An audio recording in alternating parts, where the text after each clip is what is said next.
پھر انہوں نے کہا کہ عمران خان نے کہا کہ pre conditions must not be the reason to hold back humanitarian aid, یعنی کہ جو پوری دنیا کہہ رہی ہے کہ آپ انکلوسیو گورنمنٹ بنائیں، طالبان کو کہہ رہی ہے، اور ہیومن رائٹس جو ہے اس کو بہتر کریں اور ٹیررزم ایکسپورٹ نہ کریں.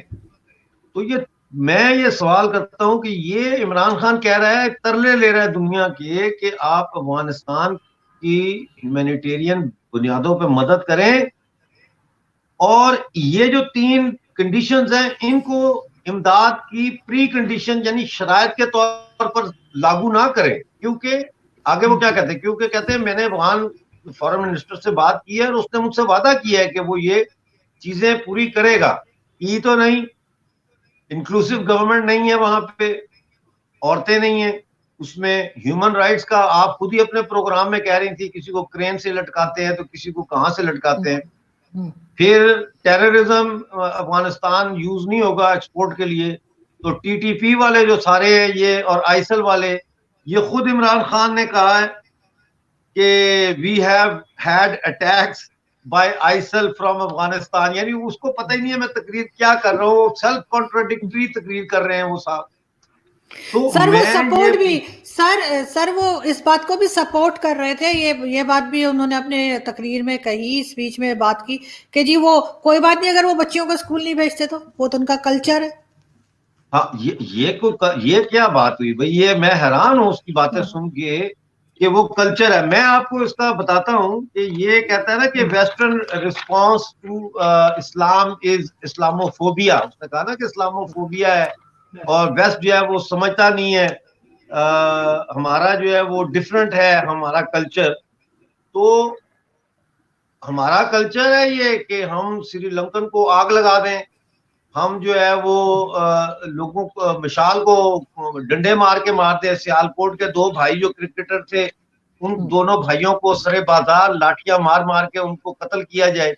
یہ کلچر ہے. بات یہ ہے کہ ہمارے ہاں جو یہ کہہ رہا ہے کہ قبائلی علاقوں میں اور افغانستان کے بارڈر ایریاز کا جو کلچر کو مین تو وہاں وہ فوکس کر کے تقریر کر رہا تھا نا، تو وہاں کا کلچر یہ کلچر کبھی بھی نہیں تھا بھائی. میں 1978 میں مارشل اللہ کی جیل سے نکلنے کے بعد میمند ایجنسی میں جا کے میں چھپا تھا وہاں. میں نے جب تک کہ میرا باہر جانے کا سلسلہ نہ ہو، ان کا بڑا ڈیموکریٹک کلچر تھا. لڑکیاں لڑکے اسکول جاتے تھے. جن کے گھر میں رہتا تھا ان کے بیٹے کے ساتھ میں روز صبح جو ہے وہ اس کی بہنوں کو ہم اکٹھے جاتے تھے اسکول چھوڑنے کے لیے کار میں، پھر ڈراپ کر کے واپس آ جاتے تھے، پھر شام دوپہر کو جا کے واپس لے آتے تھے. مسئلہ یہ ہے کہ آپ نے پچھلے 40 سال سے مدرسوں کے ذریعے 2 نسلوں کی ذہن سازی کی ہے. آپ نے وہ الف انار بے بکری پہ پنکھے والے قاعدے ختم کر کے الف اللہ بے بندوق سمجھ آئی جیم جہاد، آپ نے یہ کلچر اس میں ڈالا ہے. آپ نے ہمارے کلچر کی تباہی کی ہے. اور یہ ذہن سازی جو ہے اس کو وہ کہہ رہا ہے کہ یہ ہمارا کلچر وہاں کا ڈفرنٹ ہے.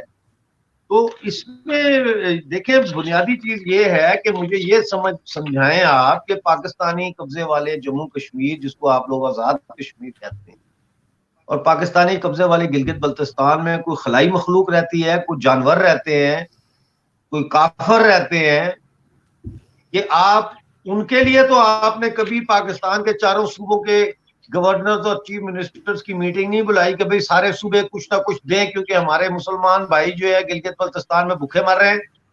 ٹی او جے کے میں تمام آٹے کے ڈپو بند ہو چکے ہیں. Can you believe that?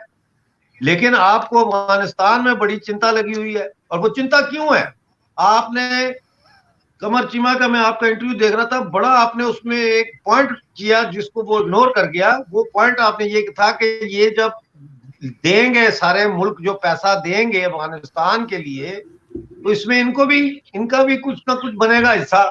اور بات یہی ہے کہ یہ ظاہر ہے آج انہوں نے کہہ دیا ہے پاکستان نے کہ ہم ایک ٹرسٹ بنا رہے ہیں جس میں سب پیسہ اپنا ڈالیں. تو یہ ٹرسٹ کے ذریعے پھر یہ پیسہ افغانستان میں جائے گا تو یہ ٹرسٹ کو کنٹرول کون کرے گا؟ میں آپ کو ایک بات بتاؤں کہ اس وقت پاکستانی مقبوضہ جموں کشمیر میں کئی محکموں کے لوگوں کو 6 مہینے سے تنخواہیں نہیں ملی. جو ہمارے ریلوے کے پی او جے کے لوگ تھے جو پاکستان میں جا کے جنہوں نے خدمت کی اور ریلوے میں ملازمتیں کی، ان کو 12 سال ہو گئے، پینشن نہیں مل رہی. ہر روز وہ کراچی نہیں جا سکتے ریلوے ہیڈ کوارٹر میں وہاں اپنی پینشن کے پیچھے، بہت خرچہ ہوتا ہے. تو اس کے علاوہ آپ کو میں یہ بھی بتاؤں کہ وہاں پہ جو ریونیو امپلائیز آرگنائزیشن ہے، آج 7واں 8واں دن چل رہا ہے، ان کی سٹرائک ہے، پین ڈاؤن سٹرائک ہے. 12 بجے سے 2 بجے تک ڈیلی وہ وہاں پہ ڈی سی کے آفس کے کمپاؤنڈ میں بیٹھ کے مظاہرہ کرتے ہیں. لیکن کسی کو فکر نہیں ہے کہ بھئی وہاں آٹا نہیں ہے، پانی نہیں ہے، پینشن نہیں ہے. ایکس سروس مین جنہوں نے پاکستانی فوج میں جا کے نوکری کی اور پاکستان کے لیے انہوں نے اپنی جوانیاں ضائع کر دیں، وہ در در بھٹک رہے پورے پاکستانی قبضے والے جموں کشمیر میں، باغ میں، کوٹلی میں، بھمبر میں. ان کو پینشن نہیں مل رہی، پینشن نہیں مل رہی. آپ مجھے یہ بتائیں، پہلی بات تو یہ کہ پینشن ہوتی ہی اتنی کم ہے، اب وہ پینشن بھی نہیں مل رہی تو وہ کیسے گزارا کر رہے ہیں؟ لہذا ہر گھر میں فاقے چل رہے ہیں، گلگت بلتستان کے بھی اور ہمارے یہاں پی او جے کے میں بھی. تو اس لیے یہ ہے کہ عمران خان جو ہے یہ سب ڈھونگ ہے، سب جھوٹ ہے. پھر اس نے وہ یہ نا کہ وہ ماں میں رہ نہ سکی، وہ ایک ہے نا مثال، جو کہتے ہیں ہائے ہائے تم نے یہ بات کیوں کر دی، وہ کہتی ہے ماں میں رہ نہ سکی. تو وہی بات ہے کہ اپنی تقریر میں جناب نے فلسطین اور کشمیر کا بھی بیچ میں نا ٹاکا لگا دیا کہ ماں میں رہ نہ سکی، لیکن اس میں بھی پھنس گئے. وہ کیسے؟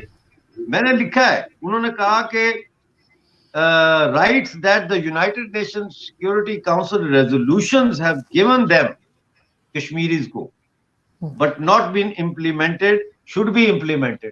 بھائی جو ریزولوشن ہے، پہلا ریزولوشن جو آیا ہے اس کے اندر پاکستان کو یونائٹڈ نیشن سیکورٹی کاؤنسل نے ایگریسر قرار دے کر they have made a demand کہ Pakistan should withdraw its military from occupied territories and also remove all non-state, non-resident actors.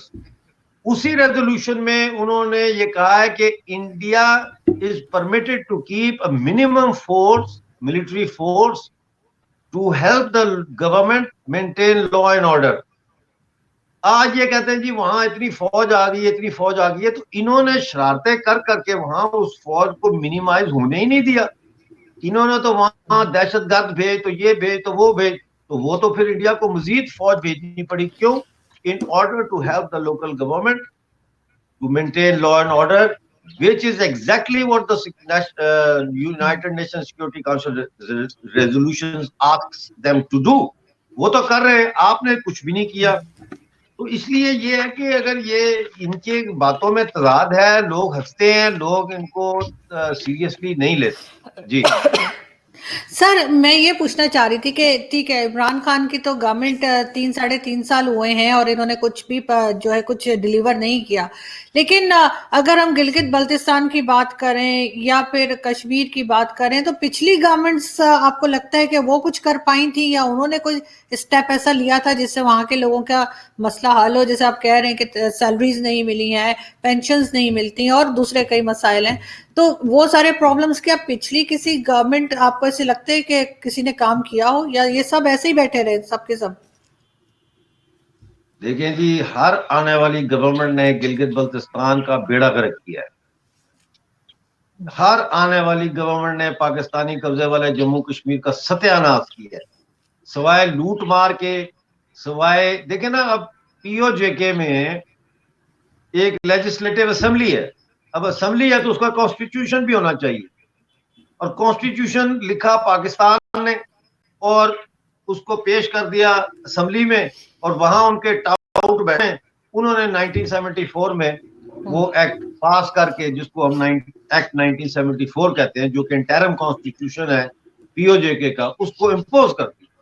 اب اس کانسٹیٹیوشن میں نظریہ پاکستان اور علاقے پاکستان کی شرطیں موجود ہیں. یہ کیا کانسٹیٹیوشن ہے؟ اس میں تو آپ نے یونائٹڈ نیشن کے ریزولوشن کو بائی پاس کر دیا ٹوٹلی، جو کہتا ہے کہ یہ ڈسپیوٹڈ ایریا ہے. دوسرا یہ ہے کہ گلگت بلتستان کو انہوں نے 1949 اور 1951 کے درمیان جو ہے وہ ریاست جموں کشمیر یعنی آزاد کشمیر جس کو آپ کہتے ہیں گلگت بلتستان اکٹھے تھے، اس کو علیحدہ کر کے گلگت بلتستان کو ناردرن ایریاز قرار دے دیا، اور پھر وہاں کی لکڑی، وہاں کا پانی، وہاں اور سب چوری کیا. اور ہمارے لیے کیا انہوں نے رکھا چوائس کہ ہم ان کے آ کے برتن دھوئیں پنجاب میں، ہم آ کے ان کے گھروں کی ان کی کوٹھیوں میں باورچی بنے، مالی بنے، بہت کسی نے تیر مارا تو ڈرائیور بن جائے. یہ چوائسز ہیں ہمارے پاس تو وہ چوائسز اویلیبل ہی نہیں ہے. ترقی یافتہ دنیا کو تو چھوڑیں، ہمارے پاس تو وہ چوائسز بھی اویلیبل نہیں ہے جو آپ لوگوں کو پنجاب میں اویلیبل ہے. تو انہوں نے ہمیں پتھر کے زمانے میں پہنچا دیا ہے. ہمارے ہر روز پاکستانی قبضے والے جموں کشمیر میں ہر روز آرزو جی لوگ حادثوں میں مر رہے. کل بھی جو ہے وہ میرپور سے راولپنڈی والی جو روڈ ہے اس پہ حادثہ ہوا ہے، اور پہلے کچھ دن پہلے اس پہ ایک رکشہ نالے میں گر گیا تھا نیچے کھائی میں، پھر ایک موٹر سائیکل گر گیا تھا، لیکن کسی کو کوئی پرواہ نہیں ہے. ایک سیفٹی وال یار کتنا پیسہ کتنی سیمنٹ کی بوریاں لگ جائیں گی، کتنا لوہا لگ جائے گا کہ ایک گرل بنانے پہ، موڑوں کے اوپر ایسے کر کے گرل بنانے پہ کتنا خرچہ آ جائے گا. آپ نے تو کروڑوں روپیہ جو ہے وہ لگا دیا OIC کی میٹنگ بلانے پہ، جس میں آپ نے اپنے ہی پیدا کر کیے ہوئے کرائسس کو جو ہے وہ دنیا کے سامنے رکھ کے آپ بلیک میل کر رہے ہیں کہ یہ کرائسس اس طرح پھیل جائے گا کہ پھر تمہیں بھی پتہ لگے گا، آپ لوگوں کو بھی پھر پتہ چلے گا. مطلب یہ تو ڈرانے والی بات ہے نا کہ پیسے دو نہیں تو پھر یہ کرائسس جو ہے تمہارے گھروں تک بھی آئے گا. تو اس طرح سے یہ ایک ڈھونگ ہے، ایک فراڈ ہے یہ سارا کچھ. اور پاکستان جو ہے اس کی قسم سے مجھے ہماری مطلب ہے کہ افسوس ہوتا ہے کہ پاکستان کی ایک شناخت جو تھی کم از کم یہ نہیں تھی کہ پاکستان بھکاری ہے، اور تھیں پاکستان کی شناخت مختلف چیزوں میں، لیکن یہ نہیں تھی کہ پاکستان ایک بھکاری ملک ہے. اب اس نے پاکستان کو دنیا میں ورلڈ سٹیج پہ ایک مذاق بنا دیا، اور پنجاب کے لوگ بالکل سوئے ہوئے ہیں، ان کو سر، سمجھ ہی نہیں آ رہی. بالکل سر. جی جی مرتضیٰ سولنگی صاحب جو سینئر جرنلسٹ ہیں، ان کا کہنا ہے کہ جی پہلے ہم جا کے مانگتے تھے، اب ہم گھر بلا کے مانگتے ہیں. OIC کے اوپر انہوں نے کمنٹ کیا تھا. لیکن سر لاسٹ میں آپ سے یہ ضرور پوچھنا چاہوں گی کہ وہ آپ کہہ رہے تھے نا کہ یہ جو بوریاں بھجوائی جائیں گی گیہوں کی اور دوسرے سامان کی، وہ گھوم پھر کے واپس پاکستان آ جائیں گی. آپ یہ کچھ کہہ رہے تھے ایک بار کلول میں، تو یہ واپس دیکھیں پہلی پاکستان بات کیسے آ تو جائیں یہ گے؟ ہے کہ طالبان کے دیکھیے پہلی بات تو یہ ہے کہ طالبان کے پاس کوئی ایسا ایڈمنسٹریٹو نیٹ ورک نہیں ہے کہ وہ پیراسیٹامول جو ہے اس کو بھی اس نیٹ ورک کے ذریعے پورے افغانستان میں پہنچا سکیں کہ چلو کسی کو بخار ہے تو بخار ہی اتر بیمار ہو تو ٹھیک ہے. اب یہ 50,000 میٹرک ٹن آٹا انہوں نے بھیجا ہے افغانستان، ٹھیک ہے، وہ بھیجنا شروع ہو گئے ہیں، وہ جا رہے ہیں ٹرکوں میں، ہمارا کوٹا کاٹ کے تو ادھر دے رہے ہیں. تو اب یہ طالبان کوئی مسلمان نہیں ہے اس طرح کے کہ 5 وقت کے وہ نمازی ہیں، بڑے پرہیزگار ہیں، اور جناب بڑا ان کا وہ ایسے مسلمان نہیں ہے. وہ تو اسمگلر ہیں، وہ تو قاتل ہیں، چور ہیں، اسمگلر ہیں، اسلحے کا بیپار کرنے والے ہیں، ہیروئن فروش ہیں. تو یہ جو آٹا جب جائے گا 50,000 میٹرک ٹن کابل پہنچے گا، تو یہ کہاں کون سا ان کے پاس نیٹ ورک ہے جس کے ذریعے یہ سپلائی چین بنائیں گے اور یہ دور دراز کے علاقوں تک آٹا جائے گا؟ ایسا تو ہے ہی نہیں. تو واپس یہ اسی روٹ سے جو ہے پاکستان آئے گا اور یہاں بلیک میں بکنا شروع ہو جائے گا. یہی طالبان کے کمانڈر جو ہے یہ بیچنا شروع کر دیں گے اس کو واپس پاکستان کو. اس طرح سے یہ میجورٹی جو ہے 50,000 ٹن آٹا جو ہے یہ واپس پاکستان میں KP کے اور پنجاب کے بازاروں میں بکے گا. بالکل وہی میں سوچی تھی، آپ بتا رہے تھے تو بڑی مطلب حیرت ہوئی. لیکن کچھ بھی امید کی جا سکتی ہے ظاہر ہے طالبان سے بھی اور یہاں والوں سے بھی کہ گھوم پھر کے پھر ادھر ہی آ جائے. لیکن پھر بھی دیکھتے ہیں سر کہ آگے کیا ہوتا ہے اور کس طرح سے یہ ان کا اسپیشلی جو ٹرسٹ انہوں نے بنا دیا ہے اور انہوں نے کہا ہے کہ اس میں پیسے رکھو، کون رکھتا ہے اور کون نہیں رکھتا. اور اس کو کس طرح سے پھر یہ آگے بڑھاتے ہیں، اس پہ ہم آپ سے بات کرتے رہیں گے، اور تھوڑی دیر بعد پھر جیسے جیسے اپڈیٹس آئیں گی آپ کو پھر زحمت دیں گے. بہت شکریہ سر کہ آپ نے جوائن کیا. تھینک یو سو مچ. اپنا بہت خیال رکھیے گا. Thank you.